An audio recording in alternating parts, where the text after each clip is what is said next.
श्री स्वस्थानी परमेश्वरीको चौथो अध्याय सुरुवात गर्दैछु। यसको लागि पहिला कथा श्रवण विधि सुरु गरौँ। एम ब्रह्मा वरुणेन्द्र रुद्र मरुत स्तूलवन्ती दिव्य स्तवै भेट्दै साङ्ग पद कर्म पनि सधैँ गायन्ति यमसामगा ध्यान बस्ति तथा गतेन मनसा पश्यन्ति यम योगिनो यशन्तं न विदु सुरसुरगणा देवाय तस्मै नमः। श्रीमन् चन्द्र चर्चितो जलपभु शुक्लम्बर मालिका मालालङ्कृतकुण्डला परविलासन मुक्ता बलि शोभिता सर्व ज्ञान निधान पुस्तकधरा रुद्राक्ष मालाधरा वाग्देवी वदनाम्बुजे वसति मे त्रैलोक्य माता चिरं मुखं करोति वाचलं पङ्गु लङ्घयते गिरिं यत्कृपातमहं वन्दे परमानन्द माधवम्। नमो भगवते तस्मै व्यासयामि तेजसे यस्य पश्चादक्षिणामि नारायणं कथामिमं नारायणं नमस्कृत नरं चैव नरोत्तमं देवीं सरस्वती व्यासां ततो जयमुदीरयेत। रे श्री स्वस्थानी परमेश्वरी।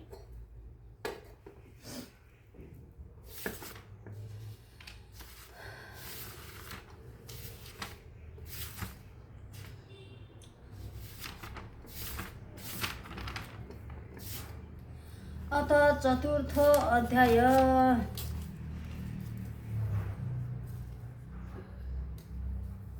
मेरो किताब च्यातिएको अलिकति। अथ चतुर्थो अध्याय। स्कन्दजी भन्नुहुन्छ, हे अगस्त्य मुनि, त्यहाँ उपरान्त कन्यादानको दिन भएर विष्णुले महादेव आउनुहोला तनी भनी दक्ष प्रजापतिका घर जानुभयो। दक्ष प्रजापतिले पनि सम्पूर्ण सामग्री सहित विधिपूर्वक यज्ञ गरी कन्यादान दिन तयार भए। महादेव विष भाङ धतुरो खाइ मातिकन दक्ष प्रजापतिका घर जान बिर्सिरहे। तब विष्णुले महादेव भने, आउनु भएन, कन्यादानको बेला भयो, मेरो हातमा थापु भने। महादेवलाई हुँदैन, अब कसो गरौँ भनी चित्ताकुल गरिरहनु भयो। तहाँ उपरान्त महादेवले मनमा कन्यादान दिने त आज हो, विष्णु गए हुन्, बेला पनि भए होला भनी सम्झेर वृद्ध सन्यासी भई चाँडै दक्ष प्रजापतिको घर जानुभयो। यज्ञशालाका नजिकमा खडा भई, हे विष्णु, हे दक्ष प्रजापति, म अति टाढादेखि आएँ, भोक लागिरहेको छ, मलाई भिक्षा नदिई कन्यादान दिए पनि श्राप गरौँला भने। यति सन्यासी रूप महादेवबाट आज्ञा भएपछि विष्णुले भन्नुभयो, हे भिक्षुक, मेरो बेला भित्ता लाग्यो, कन्यादान भइसकेपछि तिमीलाई भिक्षा दिउँला, अहिले म भएका ठाउँमा आइबस भनी आफूले बसेका ठाउँमा सिंहासनमा बसाए। महादेव कस्ता बेलामा आइपुग्नु भयो भने बिराडीले सुनका कमण्डलुले धारा गरी दक्ष प्रजापतिले सतीदेवीको हात समाती सुम्पन लाग्दा यस्ता बेलामा पुग्नु हुँदा विष्णुले आफ्नो मायाले छोपी दक्ष प्रजापतिका आँखा छली सतीदेवीको हात सन्यासी रूपमा महादेवको हातमा पारिदिए। त्योदेखि दक्ष प्रजापतिले बडो विषाद गरी हे पापिष्ट विष्णु, तिमी कपटी रहेछौ, तिम्रो विश्वासमा पर्दा मेरी पुत्री सतीदेवी यो अवस्थामा परी।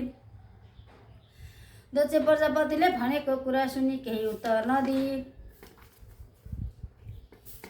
केही उत्तर नदी सतीदेवीका हात महादेवका हातमा पारिदिई अब म जान्छु भनी सन्यासी रूप महादेवसित विदा भई वैकुण्ठमा गए। विष्णु गएपछि दक्ष प्रजापतिले सतीदेवीसित भने, हे पुत्री सतीदेवी, पापिष्ट विष्णुले छल्दा यस्तो भयो। वृद्ध सन्यासी स्वामी पाइस् तैपनि सन्देह नगर, तेरा हामी छौँ, तँलाई हामी पालौला, हामीले त्यसैसँग जा पालौला, अहिले त्यसैसँग जा।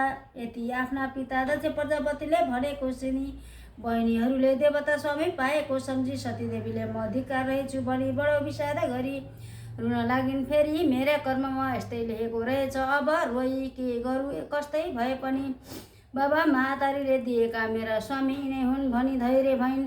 त्यहाँ पछि सन्यासी रूप महादेव सतीदेवीसित कुरा गर्न लाग्नुभयो, हे स्त्री, अब यहाँ बसी के गर्नु छ, आफ्ना घर जाउँ, तेरा बाबा महातारीसित विदा हो। यति आफ्ना स्वामीले आज्ञा गरेको सुनि सतीदेवीले हवस् भनी दक्ष प्रजापति बिराडीसित गई। हे पिता, हे माता, म जान्छु भनी विदा मागिन्। दक्ष प्रजापति र बिराडीले बहुतै धैर्य गरी जा भनी विदा दिए र सतीदेवीले प्रणाम गरी विदा भइन्। त्यसपछि सन्यासी रूप महादेव आज्ञा गर्दछन्, हे सुन्दरी, कहिल्यै घरदेखि ननिस्केकी सुखमा रहेकै यस्ता कोमल तँलाई परिश्रम होला, सुस्त आ भनी आज्ञा गरेको सुनि सतीदेवी भन्दछिन्, हे स्वामी, म त हिँड्न सकुला,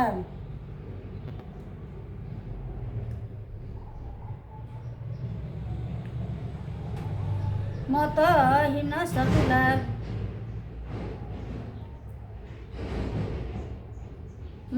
सकुला तपाईँ वृद्ध अवस्थामा भएको हुनुहुन्छ, परिश्रम हुन जाला, सुस्त हिँड्नुहोस् भनी यस्तै तरहले अनेक कुरा गर्दै गए। सतीदेवी आफ्ना स्वामीको वृद्ध अवस्थादेखि यस्ता वृद्ध भएका म यस्ती तरुणी मेरा स्वामीलाई कसैले केही गरी मलाई हरि लैजालान् कि भनी मनले साह्रै चित्त गरी एकछिन पनि नछोडी गइन्। कैलाश पर्वतमा पुगेर सन्यासी श्री महादेवले सतीदेवीको चरित्र हेर्नको निमित्त कैलाश पर्वतको टाकुरामा एक खरले तुल्याएको घर उत्पत्ति गरे। हे स्त्री, हाम्रो घर यही हो, आइपुग्यो भनी देखाएर भित्र जा, भोक लागे होला केही खा, मलाई परिश्रम भयो एकछिन सुत्छु भनी विष भाङ धतुरो खाई बाहिरै सुते।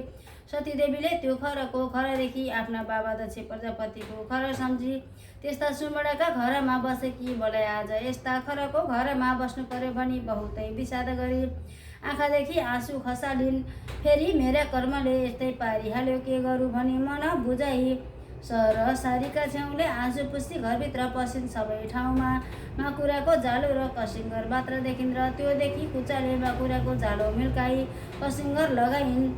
फेरि स्वामी जागा हल्लाउन के खाना दिउँली भनी खानेकुरा हेर्न लागिन्। केही पनि पाइनन् र चित्ताकुल गरी सन्यासी रूपी श्री महादेव सुतेका ठाउँमा गोडामुनि बसिरहिन्।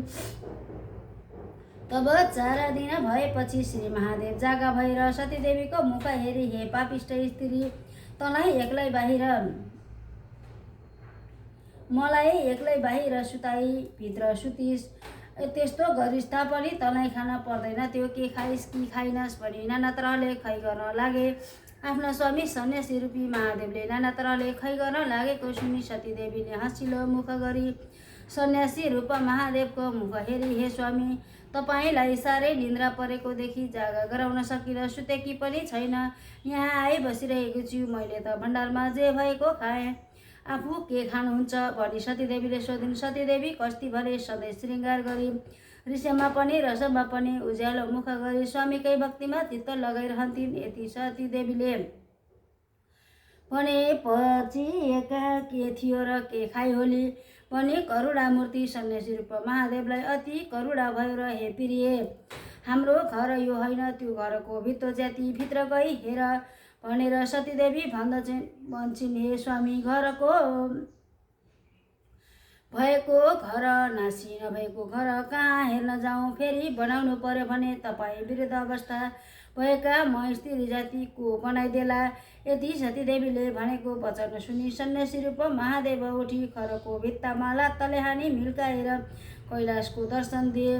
मणि माणिक नाना रत्नले जडाउ गरेको सुवर्णले बनाएको घर देखि सतीदेवी खुसी भई मेरा बाबा दक्ष प्रजापतिको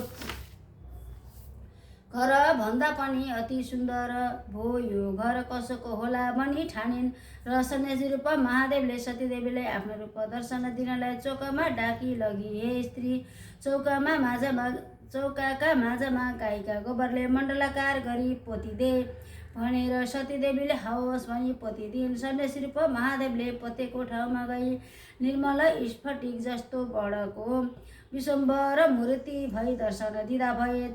तब सतीदेवीले मनमा आनन्द मानी आँखादेखि हर्षका आँसु बहाई, म धन्य रहेछु, जगदीश्वर श्री महादेव स्वामी पाएँ भनी फुलका माला गलामा पहिराई तीर फेरा परिक्रमा गरिन्। ता उपरान्त ती शिवशक्ति स्वरूपले रहँदा भए, कुमारजी आज्ञा गर्नुहुन्छ हे अगस्त्य मुनि, अब के सुन्ने इच्छा छ भन, म सबै सुनाउन तयार छु। यति सुनि अगस्त्य मुनिले बिन्ती गरे, हे कुमारजी, त्रिपुरासुरले कसको तपस्या गर्यो, त्यसैलाई श्री महादेवले कसरी भस्म पार्नुभयो, यो सुन्ने इच्छा छ, त्यो सबै आज्ञा होस्। मुनिको यस्तो प्रश्न सुनेर कुमारजी आज्ञा गर्नुहुन्छ, हे मुनि, अघि विष्णु भगवानले हरण्याक्ष दैत्यको वध गर्नुभयो अनि समस्त दैत्यहरू दुखी भएर खेद गर्न लागे। तब भय नामका दैत्यले मनमा विचार गर्न लाग्यो, जस्तो कामदेव नहुँदा रत्ती भइन्, त्यस्तै त्यो दानवराज मय पनि थियो।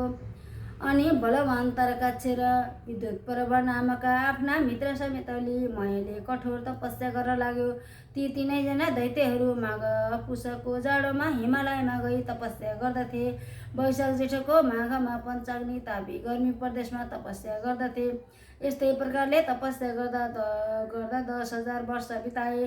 तिनीहरूका देहमा केवल हाडाछाला मात्र बाँकी रह्यो।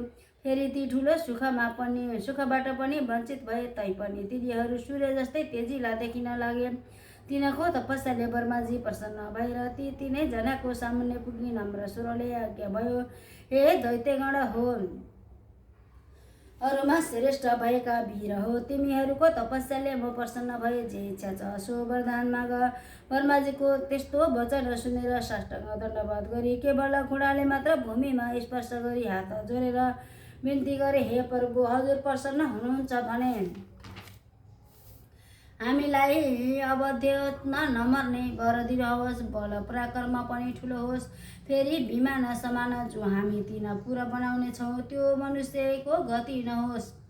हामी ठुला बलवान हौ, यही वरदान दिनुहोस्। ती दैत्यहरूले त्यस्तो वर मागेको सुनि ब्रह्माजी आज्ञा गर्नुहुन्छ, हे दैत्य हो, त्यस्तो अवध्य वरदान दिन म असमर्थ छु। मृत्युको अवकाश राखेर अर्को वर माग, म दिन्छु, यसमा अन्यथा नमान। ब्रह्माजीको त्यस्तो कुरा सुनेर मैले फेरि बिन्ती गरेँ, हे प्रभु, अघि मैले भने जति सबै कुरा हवस्। मृत्युलाई ती मैले बनाएका पुराहरू एकै स्थानमा रहने छैनन्। जब 10,000 वर्ष पुग्ला तब ती पुराको केवल आधा निमेषसम्म मात्र मेल होस् र त्यही आधा निमेषभित्र जो एक बाणले ती तीनै पुरालाई नष्ट गर्न सक्छ त्यही पुरुषले हामीलाई मार्न सकोस्। म एक यस्ता वचन सुनेर तथास्तु भने ब्रह्माजी आफ्नो लोकतर्फ जानुभयो। तब त्यो मय दानवले संसार नै ध्वंस गर्ने इच्छा लिएर आदि कल्पमा 3 पुरको रचना गर्नुभयो। ती 3 पुरमा पहिलो फलामको, दोस्रो चाँदीको र तेस्रो सुनको बनायो। ती 3 पुर आकाशमा सुमेरु पर्वतका श्रृङ्ग टाकुरा हुन्की जस्ता देखिन लागे। ती पुराहरू चन्द्रमाका किरण लाग्नाले अति शीतल भएका, स्थान स्थानमा आँखी झ्यालहरू भएका, घरका अट्टालिकाहरू पनि अति अग्ला, आँगनहरूमा पनि राम्रा राम्रा देख्दै मोह पार्ने शिलाहरूले छापेको, स्थान स्थानमा सुनले मढेका उत्तम पुरद्वारहरूमा रङबिरङका रत्न जडेका मुगा मोती मणिहरू स्थान स्थानमा जडाएर बिजुलीको प्रकाशमा रत्नहरूको चारैतिर प्रकार फैलिएको बनायो।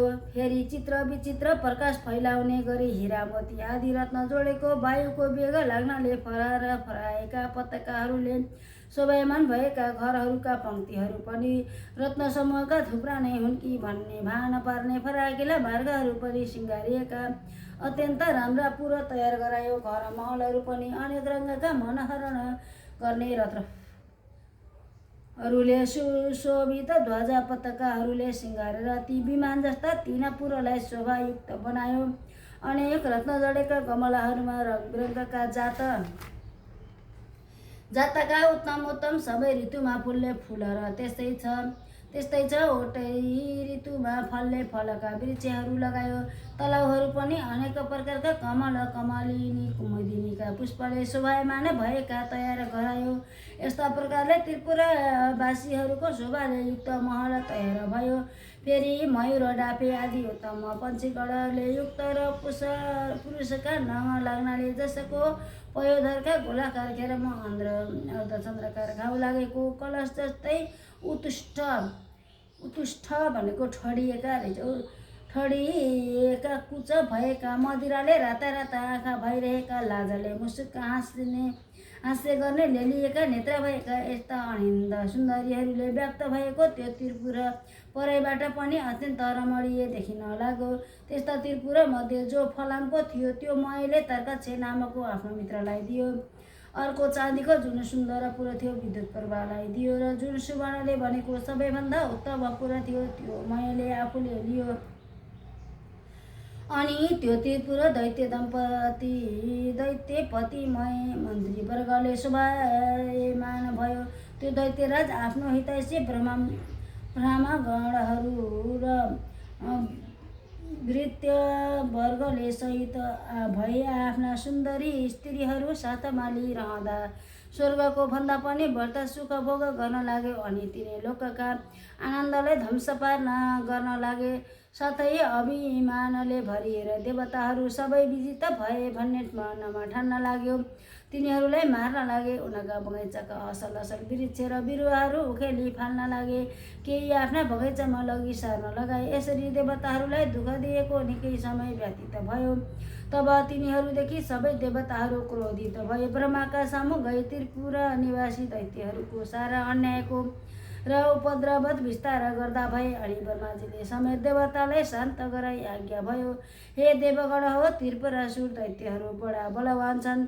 तिमीहरूद्वारा तिनको नाश हुन सक्दैन। तसर्थ नारायण आदि सकल देवता अब महादेवका शरणमा जाऊ। उनैले हाम्रो उद्धार गरिदिन्छन्। उनले हाम्रा शत्रु ती दैत्यहरूको अवश्य नाश गर्नेछन्। ब्रह्माजीको यस्तो हित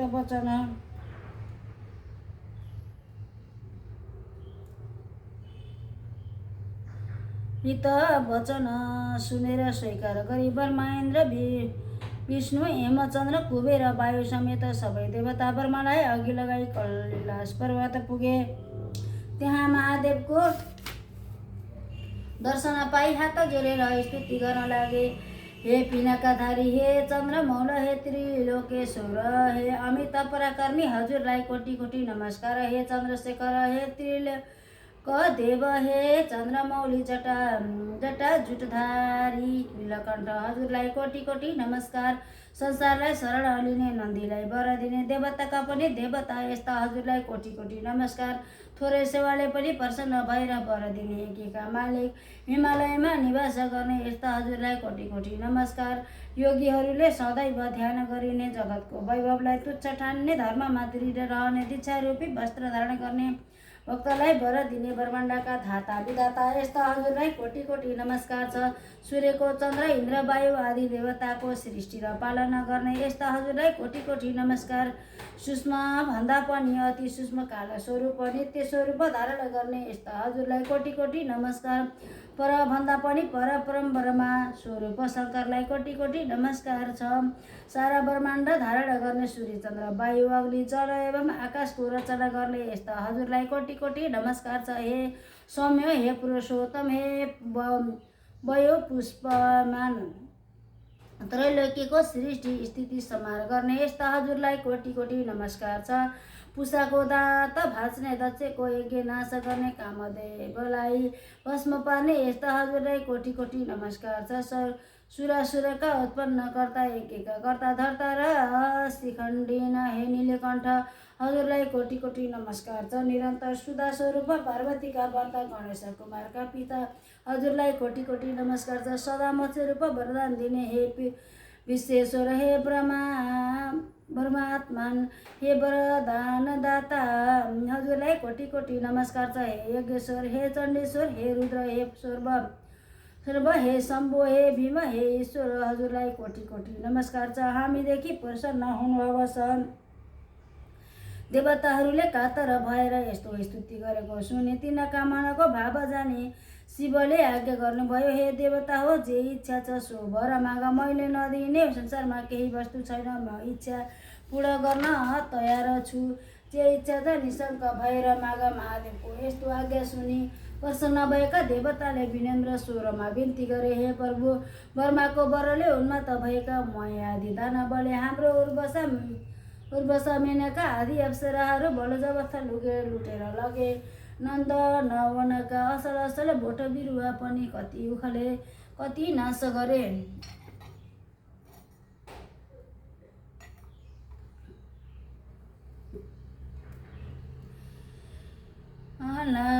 नन्दवनका असल असल बोटहरू पनि कति उखलेर नाश गरे। कति आफ्ना घर ओसारे देवताको नाश गर भन्दै हामीलाई अनेक तरहको कष्ट दिइरहेका छन्। अमरावतीबाट पनि निकालियो भगवान ती दैत्यको संहार गर्न ब्रह्मा विष्णु पनि सामर्थ्य छैनन्। हे ईश्वर, जब जसरी हामी देवताहरूको भलो हुन्छ सोही वरदान बक्सियोस्। यति सुनि शिवजीले फेरि भन्नुहुन्छ, हे देवता हो, तिमीहरू मेरो रुद्र तेजको एक अंश धारणा गरे रुद्र तेज हो मय रूपले ती दानवहरूको संहार गर।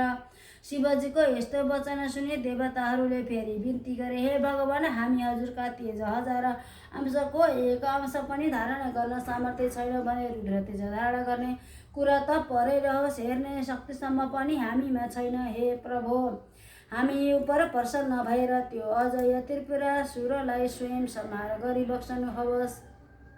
ब्रह्माजीको वरदान अनुसार दिव्य 10,000 वर्ष बितेपछि आधा निमेषमा ती त्रिपुराको मिलन हुनेछ। त्यही आधा निमेषभित्रमै त्यो त्रिपुरालाई जसले एकै बाणले भस्म पार्ला उसैद्वारा ती दैत्यहरूको संहार होला, अन्यथा तिनको मृत्यु हुने छैन। हे शशि शेखर, हामीदेखि प्रसन्न भई त्यो पापिष्ट त्रिपुरासुरको नाश गरिदिई बक्सियोस्। देवताहरूको त्यस्तो प्रार्थना सुनि शिवजीले फेरि आज्ञा भए, हे देवता हो, त्यस्तो अवैध त्रिपुरा छ भने तिनीहरूको हितका निम्ति म एउटै बाणले ती त्रिपुरालाई भस्म पारिदिनेछु। त्यस्ता अजय दानवहरूका साथ युद्ध गर्दा मेरो शक्ति थाम्न सक्ने हिमालय समान मेरो निम्ति एउटा रथ तयार पार, अनि म युद्धमा जानेछु। महादेवको यस्तो आज्ञा सुनि प्रसन्न भएका देवताहरूले प्रणाम गरेर हवस् भनी तत्काल विश्वकर्मालाई डाकी महादेवको निमित्त समस्त देवताहरू बिहावै भएको सुवर्णमय रथ तयार पारे। त्यस रथका दुवै पाङ्रा सूर्य चन्द्र भए। दक्षिण पाङ्रामा 12 सूर्य भूषण गराइयो, बायाँ चक्रमा 27 नक्षत्र र 16 कला भूषण गराइयो। कोछा ऋतु रथका दायाँ बायाँ राखिए। आकाशको गजुर र पङ्रा अड्याउने दण्ड मन्दरा चलको बनाए। ऐन र संवत्सर रथका वेग भए। 4 समुद्र रथका कुण्डलिका भए। गङ्गादी समस्त तीर्थ राम्रा राम्रा वस्त्र आभूषण पहिरी स्त्री रूप धारण गरेर हातमा चमरली रथमा उभिए। सारथी स्वयं ब्रह्माजी बने। ब्रह्मा स्वरूप ओमकारको कोर्रा बनाएर विन्ध्याचलको छत्र निरूपण गरे। मन्द्राचलको पार्श्वदण्ड बनाए। सरस्वती घण्ट भयन श्री नारायण अग्निबाणको टुप्पो भए। 4 वेदने 4 घोडा भए। ताराहरू घोडाका गहना भए। हे अगस्त्य मुनि, यसरी समस्त वस्तु त्यस रथका अवय भए। यसरी जब धनुबाट सहित रथ तयार भयो तब पृथ्वी र आकाश कम्पित पार्दै भगवान शिव त्यस रथमा आरूढ हुनुभयो। त्यस रथका अघि पछि शिवका गणहरू शङ्कुकर्ण, चण्डेश्वर, गणेश, नन्दी आदि प्रथम गणहरू शूल, पट्टिस आदि अनेक शस्त्र लिएर शङ्ख, भेरी, मृदङ्ग आदि बाजा बजाउँदै महादेव माथि अनेक तरिका पुष्पको वर्षा गराउँदै भए। त्यस बेलाको रुद्र तेज सहन नसके समस्त देवता मोहमा प्राप्त भए। महादेवले देवताहरूको त्यस्तो स्थिति देखि आफ्नो तेज खिची केही काम पार्नुभयो अनि देवताहरू रुद्र तेज सहन गर्नमा किञ्चित सामर्थ्य भए। त्यसपछि नारद मुनि र दैत्यहरू कहाँ गएर भन्न लाग्नुभयो, हे दैत्यराज, देवताहरूको स्तुतिले प्रसन्न भएका महादेव स्वयं तिमीहरूको संहार गर्न भनी आइरहनु भएको छ। अब तिमीहरूको जो इच्छा छ सो गर, नभए तिमीहरूको अविलम्ब नाश हुनेछ। नारदजीका यस्ता वचन सुनि दैत्यराज मयले आफ्ना मित्र तारकाक्ष, विद्युत्माली र अन्य नयाँ योद्धाहरूलाई डाकी नारद मुनिले आज्ञा भएको सबै कुरा विस्तारले सुनायो। अनि दानवमा उत्तम बलवान भएको तारकाक्षले भने, हे राजन, किन चिन्ता गर्नुहुन्छ? देवताहरू यथार्थ रूपमा हाम्रा बद्ध छन्। यो त्रिपुरा भेदना गर्न कसैको पराक्रम वा शक्ति छ? यदि समस्त देवता यक्षे गन्धर्व किन्नरमा आए पनि यो त्रिपुरा आफ्नो खुट्टै चल्दैन त, यस्तो छ नि त।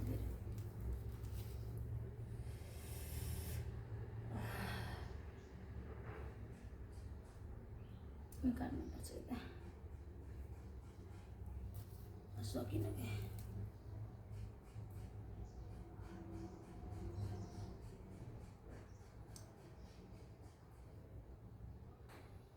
चार्ज गर्नु।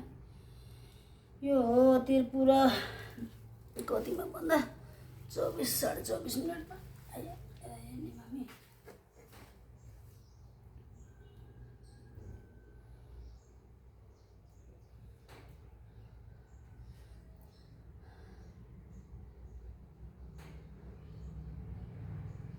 नारदजीका यस्ता वचन सुनि दैत्यराज मायाले आफ्ना मित्र तर्काछे विद्युतमाली र अन्य योद्धाहरूलाई ढाकी नारद मुनिले आज्ञा भएको सबै कुरा विस्तारले सुनायो अनि दानवमा उन्माद बलवान भएको तर्काछेले भन्यो, हे राजा, किन चिन्ता गर्नुहुन्छ? देवताहरू यथार्थ रूपमा हाम्रा बद्ध छन्। यो त्रिपुर भेद नगर्न कसको पराक्रम वा शक्ति छ? यदि समस्त देवता यक्षे गन्धर्व किन्नर आए पनि यो त्रिपुर अभेद नै रहनेछ। फेरि शत्रुलाई जित्न साम दाम दण्ड भेद आदि अनेक किसिमका नीति छन्। अन्त जित्ने इच्छा भएका बलवान शत्रुलाई आफ्नो पराक्रमद्वारा दण्ड दिनु नै उचित छ। वीर तर्काछेको यस्तो कुरा सुनि विद्युतमाली भन्न लाग्यो, हे राजन, चिरहीन र बलहीन देवता कुनै प्रकारले पनि हामीसित युद्धमा अगाडि आउन सक्दैनन्। यदि कोही मूर्खता गरेर हामीसित युद्ध गर्न अघि पर्छ भने त्यो अवश्य क्षयमा प्राप्त हुनेछ। यसमा आशय छैन, संशय छैन। हे राजन, यसमा चिन्तित हुनुपर्ने केही कुरा छैन। एकमत भएर युद्ध गरौँ अनि समस्त देवतालाई जितेर इन्द्रको पद पनि भोग गर्न होस्। फेरि अघिका हिरण्याक्ष र हिरण्यकशिपुको पद पाई 14औं भुवनको अकण्टक राज्य भग्नु होस्। विद्युतमालीका यस्ता कुरा सुनेर मैले शान्त स्वरमा भन्यो, हे दैत्य हो, सुन्यौ, अब हाम्रो नाशको बखत आइपुग्यो। यति भनेर देश कम्पित पार्दै र शिर हल्लाउँदै भन्न लाग्यो, हे शत्रु, आफूभन्दा बलियो निर्बल छ भने त्योसित साम दाम दण्डभेद आदि नीतिको प्रयोग गर्न सकिन्छ। तर यी त सम्पूर्ण जगतका स्वामी श्री महादेव हुन्। उनी दानव र देवताका धेरै भन्दा श्रेष्ठ छन्। यदि देवताका हितका लागि उनी स्वयं हामीलाई मार्न आइरहेका छन् भने यसको त कुनै उपाय छैन। केवल महादेवको नजिक गई उनलाई नमस्कार गरौँ भने मेरो यो अन्तिम निर्णय हो। यदि हामी उद्दण्ड भई कठोरताका धारणा गरेर उनका सामु युद्ध गर्न गयौँ भने केवल उनको दृष्टिगत हेराई मात्रैले नै भस्म हुनेछौँ। ब्रह्मादि देवता पनि दुखी भएर जसका शरणमा जान्छन्। आज उनै ईश्वर हाम्रो नाश गर्न आइरहेका छन् भने हाम्रो के गति होला भन्न सकिन्न। यो क्षण मात्रमा सम्पूर्ण सृष्टि पालन र नाश गर्न सक्दछन्। फेरि जो जगतका कारण र मुक्तिदाता पनि हुन्, ती महादेवसित युद्ध गरेर हामी कसरी जित्ने आशा गर्न सक्दछौँ?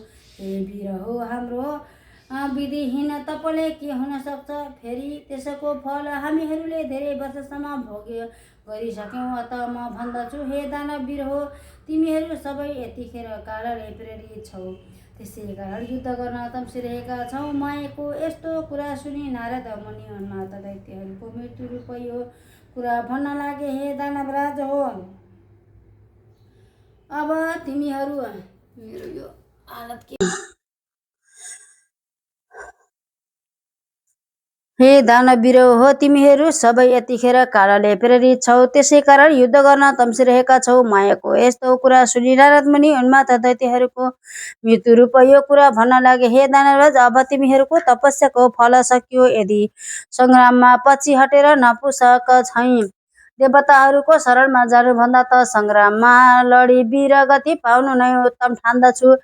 यदि शिवका हातबाट मर्न पायो भने उनका प्रथम गणको अधिपति पनि हुन सक्दछौ। सङ्ग्राम नगरेर शरण पर्न गयो भने पनि देवताको हितका लागि तिमीहरूलाई नमारी छाड्ने छैनन्। फेरि दानवहरूका राजा वीर परिकर्मी भएर पनि कायरतातिर लाग्नु उचित छैन। कायरतादेखि शिवजी प्रसन्न हुँदैनन्, बरु युद्धमा पराक्रम देखाउने वीरदेखि प्रसन्न हुनेछन्।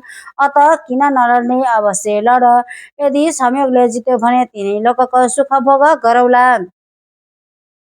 नारद मुनिका यस्ता कुरा सुनेर तर्काक्ष र विद्युतमाली दानवहरू आशुष्य क्षीण भइसकेका हुनाले भन्न लागे, ठिक हो, उत्तम हो, नारदजीले आज्ञा भएको उचित हो। दानवराज मैले पनि आफ्ना सहयोगीहरूको कुरा सुनि अब समस्त दानव वंशको संहार हुने समय भयो भन्ने जानी समर्थन गरे। अनि मयका वचन सुनेर नारदजी पनि प्रसन्न हुनुभयो र समस्त दैत्यहरूलाई युद्ध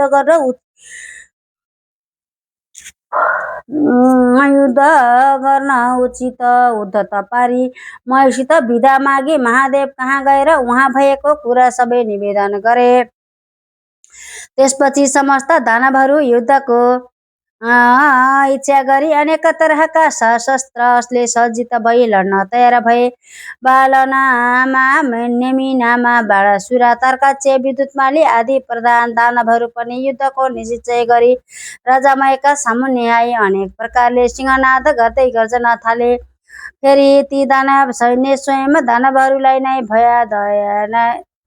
भयदायक देखिन लागे। परस्परमा ऊ रथ आयो, उता हेर ओ महादेवका रथको ध्वजा देखियो भन्न लागे।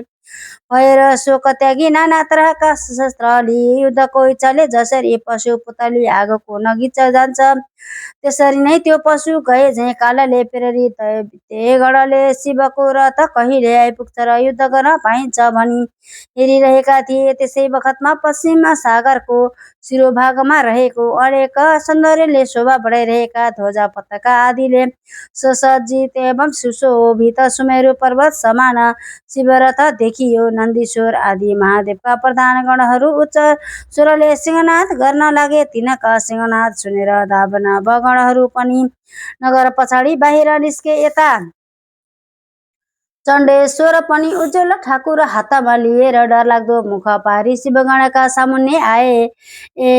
फेरि देदीप्यमान त्रिशूल हातमा लिएर शिवकै सामना परिक्रमा गर्ने इच्छा भएका गणका अधिपति पार्श्व भागमा आए। अर्को गणका स्वामी शङ्कुकर्ण मुसल हातमा लिएर अर्को पार्श्वमा डटे। नन्दी भिरङ्गी ऋटी वीरभद्र आदि प्रधान वीरहरू पनि वज्र त्रिशूल गदा परिघ आदि लिएर युद्धमा अग्रसर भए। यता दानवगण पनि शिवजीको रथ आएको देखेर युद्धका निमित्त अनेक शस्त्र लिएर शिवगणमाथि जाइ लागे अनि दुवै तर्फबाट युद्ध सुरु भयो। शिवजी पनि त्रिपुरलाई भस्म हुन लागे झैँ देखेर प्रसन्न मुद्राले सङ्ग्राममा तत्पर हुनुभयो। नन्दी चाहिँ महाबली दानवसित जुझे।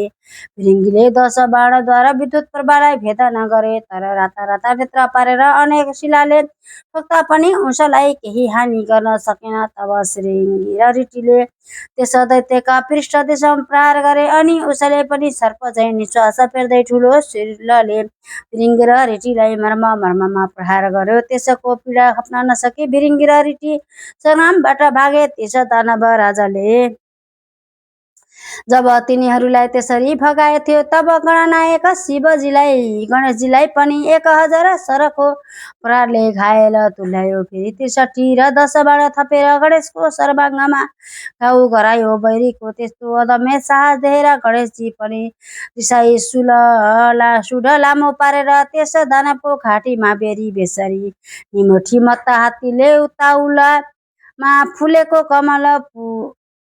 तलाउमा फुलेको कमलको पुष्पलाई सहजै उखालेर फाले झैँ गरी विद्युत प्रभा दानवको शिर उखालेर फालिदिए। अनि गिरबाट छुटिएको उसको शिर सरोवरबाट छुटी हात्तीका दाँतमा अड्केको कमलको पुष्प झैँ शोभित भयो। त्यो देखेर भिरङ्गी र ऋटीले अनेक स्तुति गान गरे अनि नेमिनामा र बलनामा दुवै दानव रिसाई गणनायक गणेशजीका सर्वाङ्गमा बाण हानेर घाउ बनाउन थाले। ती दानवलाई शङ्कुकर्णले बिचमै रोकेर तिनका रथ सारथी ध्वजा र घोडा सबै काटी मारी विरधी गराए। ती दुवै दानव पनि तत्काल अर्कै रथमा चढेर आई चण्डेश्वर गणनायकका सबै अङ्गमा अनेक बाण प्रहार गरी घाउ पारिदिए। गणनायक र चण्डेश्वरले पनि दानवको प्रहार खेपेर रिसले राता आँखा पारिए। हातमा मुसलले बेगले हाने, त्यसको चोट खप्न नसकी दुवै दानव यमराजको नगरमा पुगे। त्यसपछि त्रिपुर निवासी ठुला जो युद्धहरू थिए ती सबै रिसले चुर भई एकसाथ निस्केर वज्र त्रिशूल परिघ कठुर आदि अस्त्र लिई शिवजीका गणमाथि जाइ लागे। यसरी परस्पर घोर घमासान सङ्ग्राम चल्न लाग्यो। महादेवको आज्ञा पाएका शिवगणहरू पनि गजराजले कदली वन ध्वस्त पारे झैँ र उन्माद सिंहले मृगहरूलाई भर्काए झैँ ती दानवहरूलाई छिन्न भिन्न पारी मार्न लागे। ती दैत्यहरूमा कसैका शिर छैनन्, कसैका गिँड छैनन्। त्यस युद्धमा रगतको नदी बगे झैँ भयो। वायुको वेगले छिन्न भिन्न भएका मेघ झैँ र वज्रको चोटले धुलो भएका पर्वतका शिखर जस्तै लड्दै पश्चिम समुद्रमा गिर्दै गए। जब नेमिनामा र बलनामा वीरलाई शङ्कुकर्णले मारे भन्ने सुनेपछि तर्काचे नामको दानव रिसाएर गणनायकमाथि छम्टियो र अनेक बाण प्रहार गरेर घायल पारिदियो। तब शङ्कुकडले पनि उच्च स्वरले सिंहनाद गरे अनि त्यो दानव केही बलहीन भएर गिर्ला जस्तै देखियो अनि निर्धक्कसित त्यसका छातीमा भाला प्रहार गरे। त्यस चोटले दानव भूमिमा लड्यो, तर तुरुन्त उठेर चक्र लिई गणनायकमाथि प्रहार गर्यो अनि शङ्कुकडले रिसाई साह्रै पीडा पर्ने गरी मुड्कीले हिर्काए। त्यो चोटले दानव फन्न घुमेर भूमिमा ढली मूर्छा पर्यो र दिव्य आयुधहरू त्याग्दो भयो अनि त्यो चोट खप्न नसकेर मृत्युमा प्राप्त भयो। त्यसरी उसलाई घिरेको देखेर उठाई राजामयको भवनमा लगेर सारा स्थिति सुनाउँदै अनेक किसिमलाई विलाप गर्न लागे।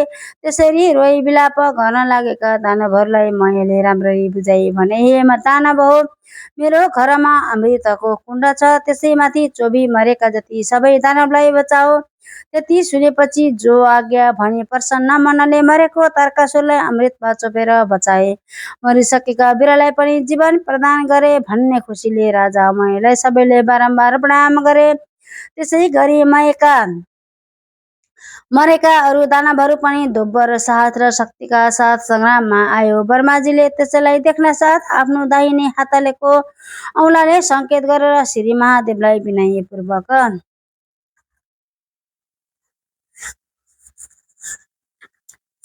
भन्नुभयो, हे ईश्वर, त्यो दानव अघि नै मरिसकेको थियो, तर अहिले फेरि बाँचेर लडाईँमा आयो। मयका घरमा अमृतको कुण्ड छ, त्यसले मरेका समस्त दानवलाई बचाउनेछ। अत हे शिव, त्यसका घरमा अमृत रहेसम्म मरेका दानवलाई बारम्बार बचाइरहनेछ।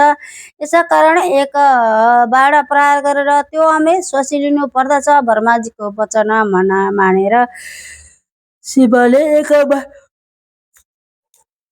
एक बाण प्रहार गरी सारा अमृत सोसिलिनुभयो। ब्रह्माजीले फेरि विनयपूर्वक बिन्ती गरे, हे प्रभु, अब त्यो बाण प्रहार गर्नुहोस्। मैले त्रिपुरासितको युद्ध अगाउजी देखे लड्दा लड्दा आज 1000 वर्ष बितिसक्यो, तर त्यसको नाश हुन सकेन। अब त्यो बाण शीघ्र छाड्नुहोस् अनि बैरीको नाश होला। ठिक उसै बेला ती 3 पुरहरू आधा निमेषसम्म जोरी फेरि छुटिनेछन्। ती पुरहरू एकपल्ट जोरिएर छुटिएपछि जति बाण प्रहार गरे पनि सफलता प्राप्त हुन सक्दैन। हे प्रभु, मेरो प्रार्थना स्वीकार गरी बक्सन्छ भने तत्काल बाण प्रहार गरेर त्यस त्रिपुरलाई नाश गर्नुहोस्। ब्रह्माजीको यस्तो विनययुक्त कुरा सुनि ठिक हो, असल हो भनी त्यो सोमयुक्त बाण उग्र बाण धनुषमा चढाई धनुलाई तलमाथि झुकाई दिव्य 10,000 वर्ष पुग्न साथ आधा निमेषसम्म झिम्म गरेर उघारे जतिको समयको लागि त्रिपुर जोडियो। तब महादेवले आफ्नो योग बलले जोरिनुलाई निश्चल पारिदिनुभयो अनि जसको टुप्पामा अग्नि सोम स्थित थिए त्यो नारायण रूपी बाण शिवले प्रहार गर्नुभयो। त्यो बाण छुट्न साथ त्रिपुरका भव्य महलहरूमा आगो लागेर चारैतिर डढ्न लाग्यो। दिक दिक कष्ट कष्ट भन्ने शब्द सुनिन लाग्यो। महादेवले तत्काल नन्दीलाई भन्नुभयो, त्यो मय दानव मेरो प्रिय भक्त छ, त्यसलाई अग्नि नडराउन्। श्री महादेवको त्यस्तो आज्ञा पाउन साथ वायुरूप भई बाणभन्दा पनि बेगले गई मयको घरमा नन्दीले देखे। राजा मय शिवलिङ्ग सामुन्ने राखी उनकै ध्यान गरिरहेका छौ। तब नन्दीले मयलाई भने, अग्निले तिमीलाई जलाउने छैनन्। मयले तुरुन्त नन्दीलाई प्रणाम गरे। त्यसै बेला अग्नि पनि आइपुगे र नन्दीले शिवको आज्ञा अग्निलाई सुनाइदिए। तब अग्निले मय दानवतिर फर्केर भने, हे शिव भक्ति, अब तिमी यो नगर छाडेर तुरुन्त जाऊ। मयले जो आज्ञा भनेर सुवर्णको शिवलिङ्ग बोकी तत्काल पाताल गए। यता नन्दीले फर्केर गई सम्पूर्ण कुरा शिवजीलाई बिन्ती चढाए। अब त्रिपुर भस्म हुन लाग्यो। त्यसका वेदी महल उदनहरू धमाधम भत्किएर नासिन थाले। अनेक दानव र तिनका परिवारहरू कराएको मात्र सुनिन लाग्यो। वस्त्र खुस्केका स्त्री, अनेक सुन्दरी स्त्रीहरू घरबाट बाहिर निस्किए। रोए कराएको चर्को स्वर सुनिन लाग्यो। अग्ला अग्ला महल र विमानहरूमा रहेका कठोर र कडा र उच्च स्तन भएका मदले विह्वल नेत्र भएका आफ्ना आफ्ना पतिका अत्यन्त प्रिय नारीहरू अग्निबाणले डराई घर घरमै यताउता दगुर्न र कराउन थाले। जस्तै पर्वतमा भूमिकम्पन हुँदा त्यहाँका किन्नरहरूले भयले व्याकुल हुन्छन्, त्यस्तै आफ्ना पतिलाई भयले आकुल भई अङ्कलमा गर्न थाले। केही डराई भाग्न लागे, कतिपय दानवगण आफ्ना स्त्रीहरू बोकेर नगर छाडी बेगले भाग्न लागे। शिवको भक्तिले हिँड र वस्त्रभूषणले पनि हिँड। पर्वताकार देख्दैमा डरलाग्दा काला र काला दानवहरू डढेर सागरमा खस्न लागे।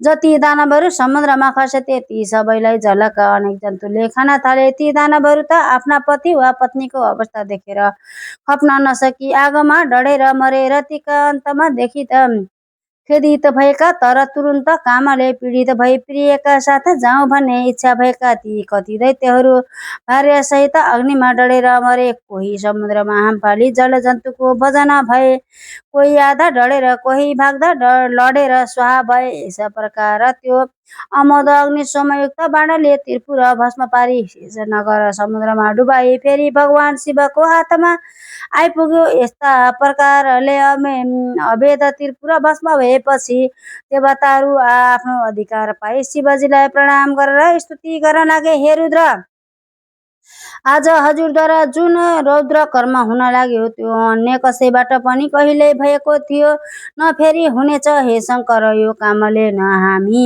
समस्त देवताहरूको कष्ट निवारण गरिदिनु भयो, अत हजुरलाई कोटि कोटि नमस्कार छ।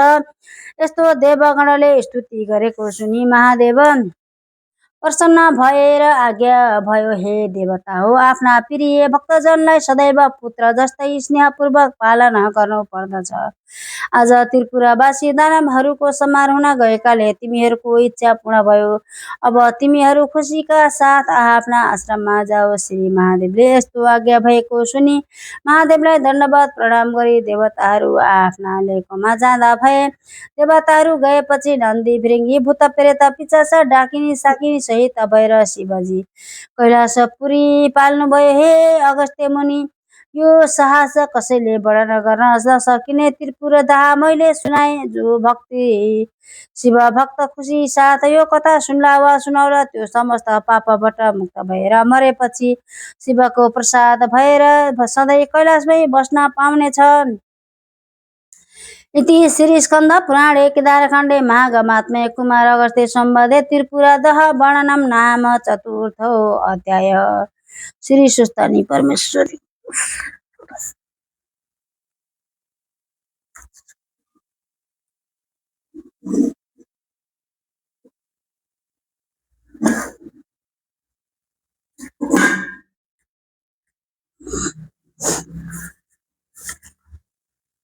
अन्त्यमा फुलली हात जोडी फेरि कथा पुस्तकको प्रार्थना निम्न सूत्रहरू पढी गर्नुपर्दछ। उपनयन्तु मङ्गल सकल जगमङ्गलालय श्रीमानादीन कर किरण निबोधित नवनलिन दल निवेक्षण कृष्णकाले वर्षन्तु पर्जन्य पृथिवी शशिशालिनी देशोऽयं क्षोभरहिता ब्रह्मणा सन्तु निर्भया अपुत्र पुत्रिण सन्तु पौत्रिण सन्तु पौत्रिण सन्तु पौत्रिण निर्धना सदना सन्तु जीवन्तु शरदा शतं तत्रैव गङ्गा यमुना च तत्र गोदावरी सिन्धु सरस्वती च तीर्थानि सर्वाणि वसन्ति तत्र यत्र चतुर्द्वार कथा प्रसङ्गा या कुन्दन्द तुषारहार धवला या शुभ्र वर्षा वीरता या वीणा प्रदण्ड मण्डितकरा या श्वेत पद्मासना या भरमाच्युत शङ्कर प्रवृत्तिभिः देवैः सदा वन्दिता सा मां पातु सरस्वती भगवती निशेष चढया पहा कायेन वाचा मनसन्देरेण बुद्धात्मना वा प्रकृति स्वभावात् करोमि यतत् सकल परस्मै नारायण इति समर्पयामि। श्री स्वस्तानी परमेश्वरी की जय। यो भिडियोलाई सबैजनाले लाइक गरेर आफ्ना साथी र इष्टमित्रहरूलाई सेयर गरेर सब्स्क्राइब गरेर त्यही छेउमा भएको बेल आइकन पनि प्रेस गरिदिनु होला।